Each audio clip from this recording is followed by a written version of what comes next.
All right, let's hit our first break, ladies and gents. When we come back, we will be chatting with Maya Washington, who is the daughter of the great Gene Washington. They have a pretty cool film coming out, as you just heard, again, entitled Through the Banks of the Red Cedar. Again, the film is not just a football film, but a story about the history and changing face of college football. Don't touch that dial. You are listening to Current Sports right here on WKAR AM 870. Now, again, folks, we just got word that he will not be able to join us. They actually canceled his flight. Come on, Delta Airlines. What's going on? So his flight, I believe, is actually, I believe they're boarding right now. I'm looking here at my email at 1:30. I don't know if that's right, but we do have his daughter on the line with us. Now, of course, he was a 3-year starter for Michigan State back in 1964 to 1966, helped Michigan State to a combined record of 23, 6-1 during his career, including back-to-back Big Ten and national titles in 1965 and 66. Now, during that 3-year span, the Spartans posted a 17-3 record in Big Ten games. He was a 2-time first-team All-American, 2-time first-team All-Big Ten selection, and led the team in receptions for 3 straight years. He even ran track here at Michigan State. And right now on the phone, we have his daughter. Now, she is a filmmaker, writer, actor, educator. She does it all. She's put together a remarkable piece of work entitled Through the Banks of the Red Cedar. Now, the film is not just a football film, but a story about the history and changing face of college football. It's the story of young black athletes recruited from the South at the peak of segregation to play for Michigan State. It's my pleasure to welcome the daughter of the great Gene Washington, Maya Washington. How you doing, Maya? I'm good. Good afternoon. Good afternoon. Thanks a lot for joining me. I'm a little salty that your dad couldn't join us as well. Is he on board right now? Is he flying right now? Exactly. He is up in the air, flying all the way to East Lansing. My flight is a little bit later. And so our plan was for him to be with you in the studio and for me to join by phone. But at the last minute, it happened. I think the funny thing about the Twin Cities is I think there's only about maybe 4 flights to Lansing a day. Right, exactly. and there's only a few airlines that actually get us there. But I'm excited, and hopefully we'll definitely get to see you in person this weekend. Without a doubt. I'm sure I will definitely see you guys this weekend. Now, Maya, I want to start off by talking about, of course, being the daughter of Gene Washington. Now, of course, Gene was drafted in the 1967 NFL draft to the Minnesota Vikings and also played for the Denver Broncos. I just recounted his historical career here as a Spartan, playing wide receiver and also in the world of track and field. I mean, I got to ask, what was it like being the child of really football royalty? Well, I think the crazy thing is I was born after all of this happened. Exactly. So my sincere interest in his career really emerged after Bubba Smith passed away in 2011. The night before the memorial service, my dad and his teammates from the 60s were gathered at Bubba's home, and it was the first time I really saw my dad as someone who might have been a teenager at one point, or someone I could kind of like see as someone other than my dad, and it just got me thinking, and I was so touched by how kind and warm everyone was, and really moved to hear some of the stories about how my dad got to Michigan State.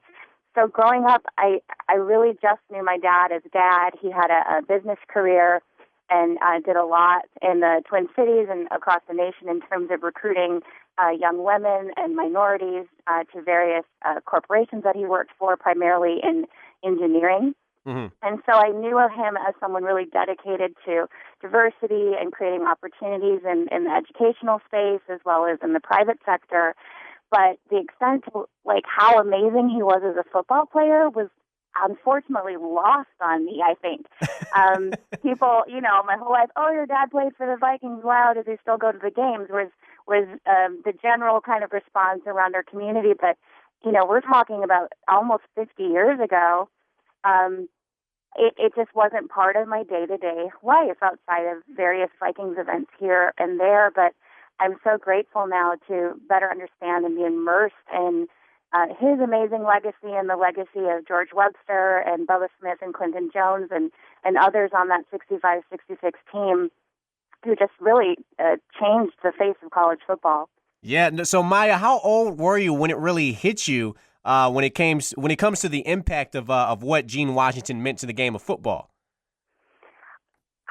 I mean, I think it's still, I really feel like it's still landing on me. Like, Right. I did not know he was a first round draft pick. I mean, it's embarrassing to admit that, because he just was humble and my parents just kind of switched gears and had whole other lives after football. So really, it was the past 3-4 years that I've been on this journey that I've even begun to appreciate his remarkable career and even look at this old footage and watch him on the field.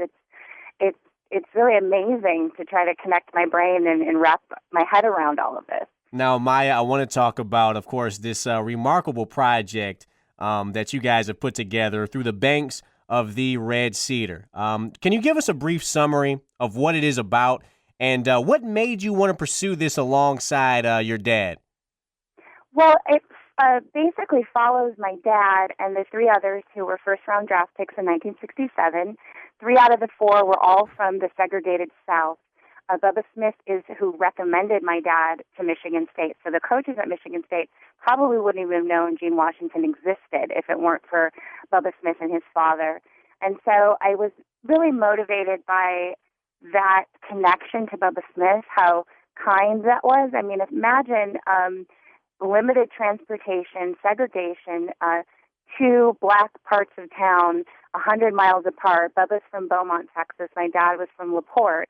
Mm-hmm. And for a gentleman 100 miles away to tell Michigan State, hey, you need to check out this other kid who plays against Bubba way across town. You need to check him out. And on that recommendation, Michigan State coaches started talking to him, and he was recruited on a track scholarship, actually, and not a football scholarship.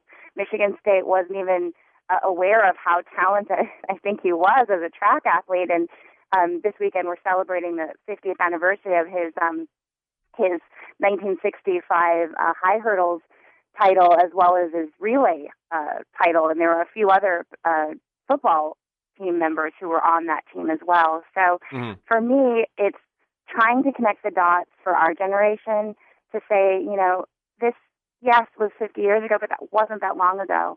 And I'm so touched at how the contributions my father and his teammates made, and specifically that Michigan State made to college football and eventually pro football just by those early opportunities. And it was the first time we were seeing black starters in college football in the masses that we were seeing. So I'm just really touched. I'm overwhelmed, and this is just my love letter to MSU, to Lansing, to my dad and his teammates in gratitude for the ways that they have really been pioneers. That is fantastic stuff. Again, folks, if you're just now joining us here on WKAR's Current Sports, we are talking with filmmaker, writer, actor, and educator who has put together a remarkable piece of work entitled Through the Banks of the Red Cedar, Maya Washington. Now, Maya, when putting this whole project together, in organizing how the story, was told throughout this piece, and I'm looking forward to checking it out. What was the most difficult part for you? And going back and talking to your dad and Clinton Jones and so on and so forth, and other athletes of that team, there was a lot of racism going through that time as well back in the 60s, right? Yes, quite a bit. And the thing that was so profound, and I think if you look at where we're at, and clearly race in America is still a conversation that we continue to have.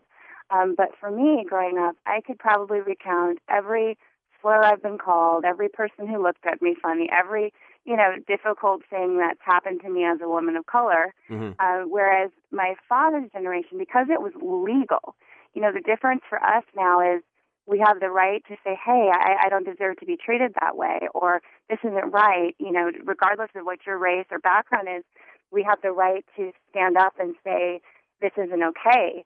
Whereas in my dad's day, they didn't even have that voice. They didn't have the opportunity in the way that we do, to be able to speak out against oppression and discrimination and Jim Crow. So those were really challenging times. There was whites only and colored drinking fountains, public spaces and places. My dad, the first time he'd been on an airplane, first time he'd gone to a hotel, first time he'd been waited on in a restaurant by a white waitress, was all of this was brand new for him. And so the reality for the men in the South was so bad that when they got to Michigan State, it was, this is it. I mean, they were so committed to being student athletes, to achieving on the field, on the track, in their classes, because they saw this as an incredible opportunity.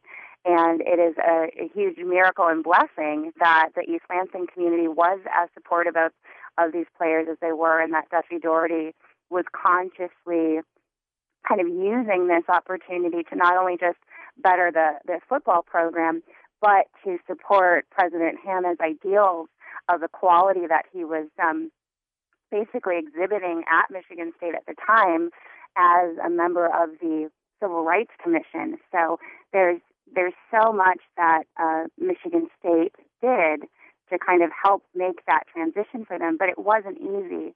And the thing that amazes me is, unlike my generation, the way they reminisce and talk about those things, it's just a very different packaging and approach than it is for us, because we just can't wrap our heads around not having the right to stand up and speak up when we see things that just aren't right.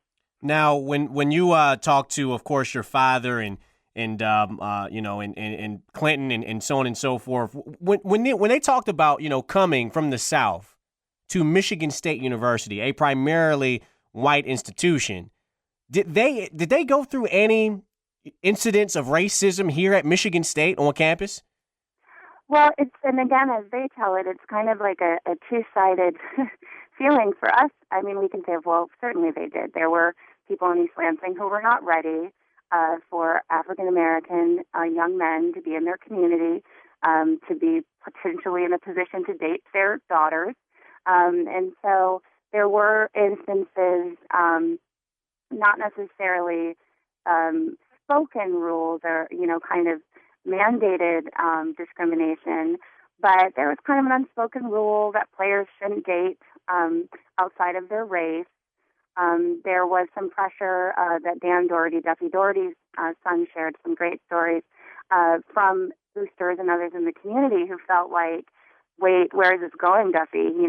This team is getting a little too black, Mm-hmm. And he had to deal with comments and just prejudice and issues and things that would come up in polite and not so polite conversation. But overwhelmingly, because of John Hanna, in terms of by the time my dad got there, the policies were to be an inclusive space. My dad had a white roommate. The dorms were desegregated by then. So for the most part, compared to where they came from, it was much better. But of course, things were far from perfect. I did interview one of his classmates, Sherry Payne, who was at Michigan State a year or so before my dad, and so her experience was that the dorms, from her perspective, were still segregated, if you can believe that, around 63, 62, and so her experience was very different as an African American woman.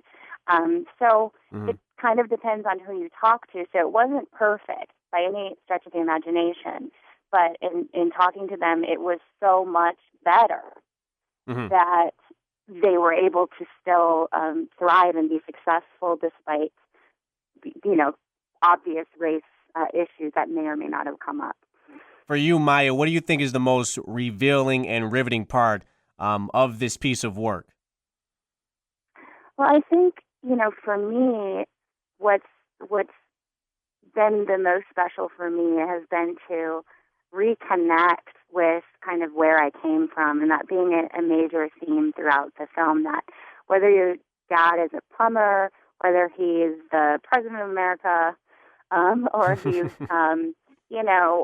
working at your local school, or whatever it is that what your parents do to provide for your family really does shape your life, and their life is connected to any number of hundreds of lives by way of what they did. So if they're makers, fixers, the cars they built, the homes they helped build or produce or sell, this idea that the American dream, for the most part, is real, but this idea that we're all connected, the fabric of our collective consciousness and experience is connected. And so it's given me a real opportunity to find myself through finding my dad, find my history, and find the ways that Michigan State, and again, the title is Through the Banks of the Red Cedar, but how through Michigan State's legacy, not just my life has been changed, but so many lives have been touched by the university. That is fantastic stuff, Maya. Maya, before we get you out of here, I want to ask, when putting together Through the Banks of the Red Cedar, did the process bring you even closer to your dad? And what's something that you learned about him? Now, you've touched on a few here, but something different that you learned about him that you previously didn't know. That's a good question. I think we both learned a lot about each other because I was an artist. I'm an arts person. He's a sports person. So I took ballet. I didn't want coaching from him. I didn't want him to be able to have a say because he was such an elite athlete. I just didn't want him kind of in my business in that way. But right. Now I completely, regret that. And I'm so grateful that through this film project, our two lives have been able to meet in the middle, Right. I think I just have a genuine appreciation for him. I think, of course, all the sports accolades were all brand new information, things I completely learned about him. But I think the crazy thing that happened in our experience following the 2013-2014 season and my getting to know the players who are playing at Michigan State today and seeing what their lives are like and their schedules, it's the first time I've been able to really appreciate how hard my dad worked.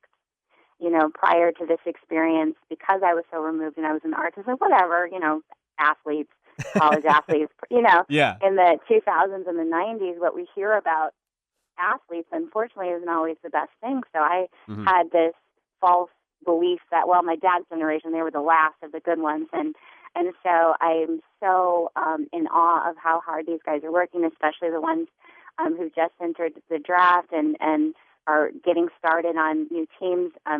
Trey is in Minnesota. He's with the Vikings. He's wearing Clinton Jones' number. Wow. I didn't realize that. Man. Yeah, the same number, almost 50 years later. And so my dad and I got to go to minicamp and have lunch with Trey, and I'm just in awe of how hard they work, and the little bit of time that we got to catch up. Yeah. He's off to meetings. He's off to workouts. His training schedule is amazing. So seeing it through our generation and seeing these guys take on such an amazing feat at 19, 20, 21 years old, it's just given me an appreciation to really consider, wow, Dad, I cannot believe you accomplished all of that, when you were 22 or 23 years old.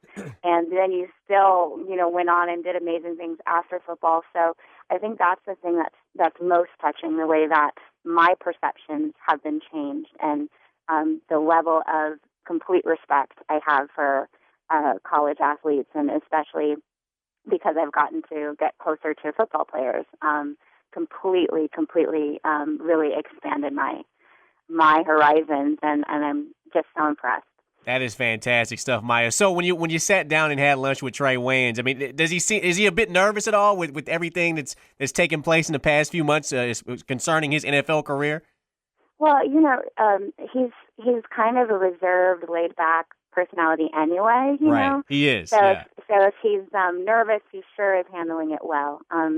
He fits in great in Minnesota in terms of kind of how he's doing on the team, and early comments from the coaching staff and our local media here in the Twin Cities is like he's rocking it and doing a great job. And so he has a great family and great support, and he's just a great guy. So I expect him to to do very well and to be successful. And he has us. He has the Washingtons in Minnesota if he needs us. So, anything he needs, we'll have his back.